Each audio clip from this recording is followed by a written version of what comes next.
Hi there. So in this final video we're going to cover the last machining processes required to finish this part.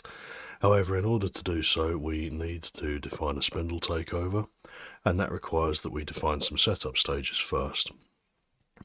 So the very first thing we're going to do is we're going to set the initial spindle takeover operation, which under add operation and move part you can see turn takeover comes up as an option.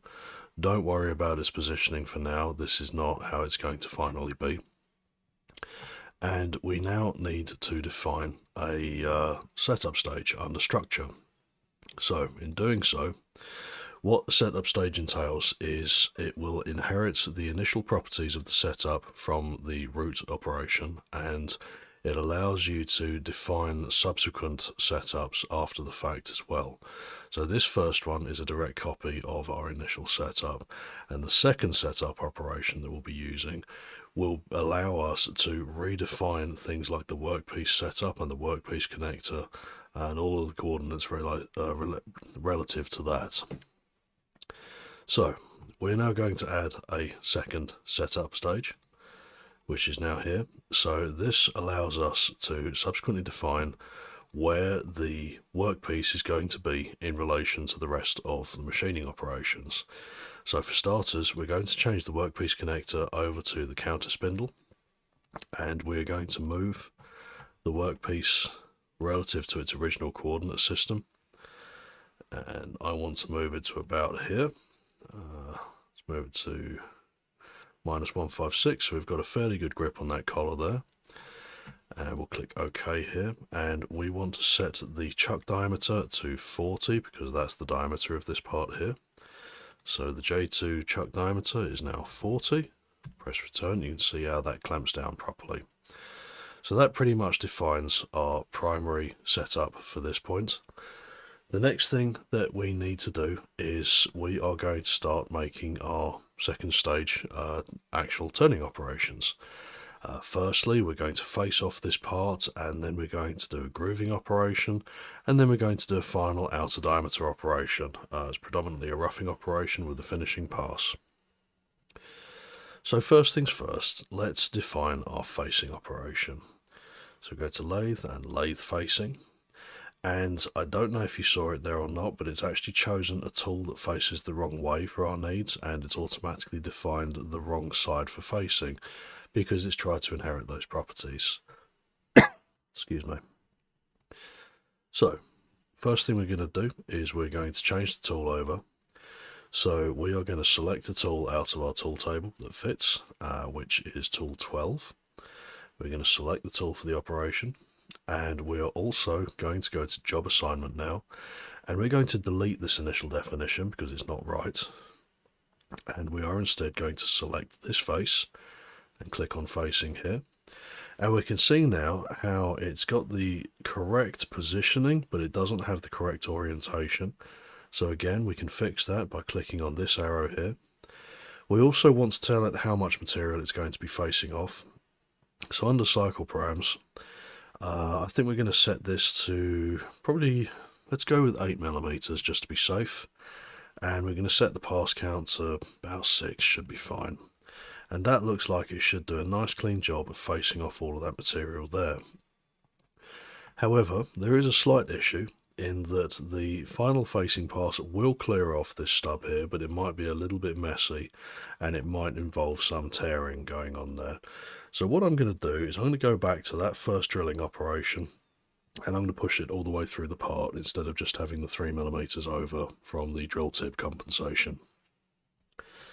So if we go back to setup stage 1 now, and under the first hole machining, we're going to go to job assignment, we're going to double click on this, and we are going to turn off drill tip compensation, and we're going to set the height to 80mm because I know the tool is long enough and it should be able to go all the way through the part, and I'm going to click OK on that.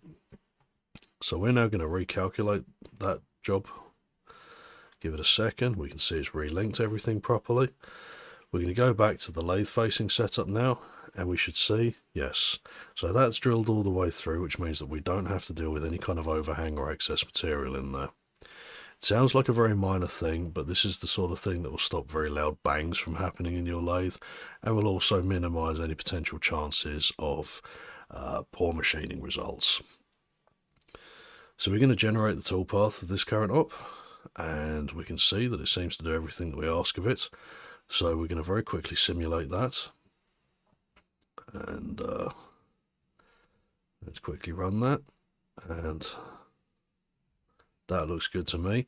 The only reason it hasn't cleared out this plug here is because we haven't re-simulated the whole thing.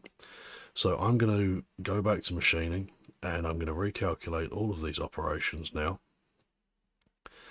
And we're going to go back into simulation. We're going to reset, and we're going to simulate up to current operation. And you can see now how it's visibly drilled through. So we'll quickly rerun that just to make sure that we're happy with the result. And lo and behold, that looks pretty good to me. So we're now going to go back into machining, and the penultimate thing that we want to do is we want to finalize that grooving here. So we're going to go to add operation and lathe, and we're going to go with OD grooving once more. And the default tool that we have there is perfectly fine. There's no clearance issues or anything. However, we need to define the space which we're grooving. So let's move these handles once again. So the finish handle, and I'm going to flip this around so it goes from out coming in, and we shall now recalculate this toolpath. That looks like it's going to give us a good grooving path, but we'll simulate again just to be sure. So wait for it to change the tool. There we go. I'm quite happy with that. So the final thing that we need to do now is we are going to clean up this last outer space here. So we're going to do that with another roughing OD pass. Because it comes with the built-in finishing pass, it achieves a good surface finishing result. So lathe and OD roughing once again. Now, as we can see, it's automatically tried to default to the previous OD roughing tool, and it's coming from the wrong direction again. So we want to change that tool, and we are going to set it to tool 12 that we've got here. Then we're going to select the tool for the operation. And we are now also going to define the area which it is machining, because we want it to be from here to here. And we're going to flip over the order in which it machines. The last thing that we're going to set is under cycle params. We want to make sure that it machines all of this material away evenly. So we're going to click on check workpiece again, and we can see now it does passes going all the way down. So we're going to generate this, and we're going to simulate, and we'll quickly run that to see how it looks, which is pretty much exactly as we were expecting. Now, this finalizes our project, so let's very quickly reset and regenerate everything, and then resimulate everything just at high speed to make sure that it acts as we expect it to. And so, as this progresses, I'm quite happy with the results that we're seeing so far. So this concludes the actual machining processes in this series of videos, and in the last video we'll be covering the exporting of the G-code to the machine. So I shall see you in the next one. Thank you.